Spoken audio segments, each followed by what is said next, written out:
මම මේ වැඩේ තමුන්ට බාර දෙන්නේ මේ වැඩේ තමුන්ට ලේසියෙන්ම කරන්න පුළුවන් නිසා. බොස් දන්නවනේ මට දීපු වැඩක් ලේසියෙන් චොර කරලා නැහැ කියලා.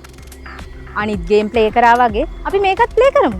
මට හොදින් හෝ නරකින් මේ බෑග් එක ලැබෙන සලස්සන්න ඕන.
හලෝ තව දුරයිද හොටෙල් එකට?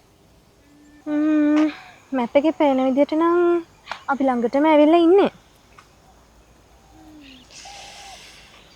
මට නම් මාර මහන්සි යන තැනකට ගිහිල්ලා මලා වගේ නිදා ගන්න පුළුවන්. අයියෝ. මැප් එකේ පේන විදිහට අපි ළඟටම ඇවිල්ලා. ඒනවල අපි කාගෙන් හරි අහමු නේද? ඔව්නේ ඒක කොකටත් හොඳයි. කවුරුවත් නැහැ. ඔව්. මේ අංකල් කෙනෙක් නම් එනවා. අහලා බලමු. මොකද කරන්නේ? හොඳ.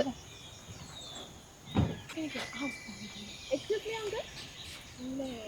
අපේ හොටෙල් එකේ නම මොකද්ද?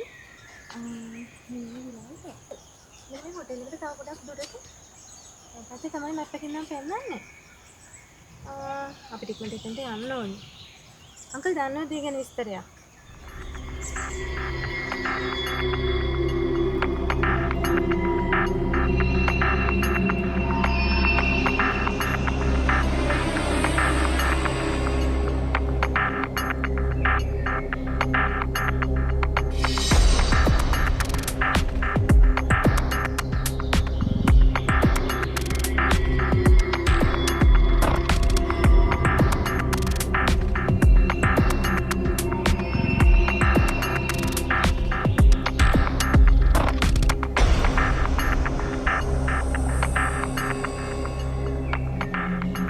එනන්න ඕන අවශ්‍ය වුණොත් ඔය නම්බර් එකට මට කතා කරන්න. මොකද ඔය හොටෙල් එක කිට්ටුව තමයි මම වැඩ කරන මල් ශාලාව තියෙන්නේ. එහෙම වුණොත් කෝල් එකක් දෙන්න. හරි අංකල්. හරි.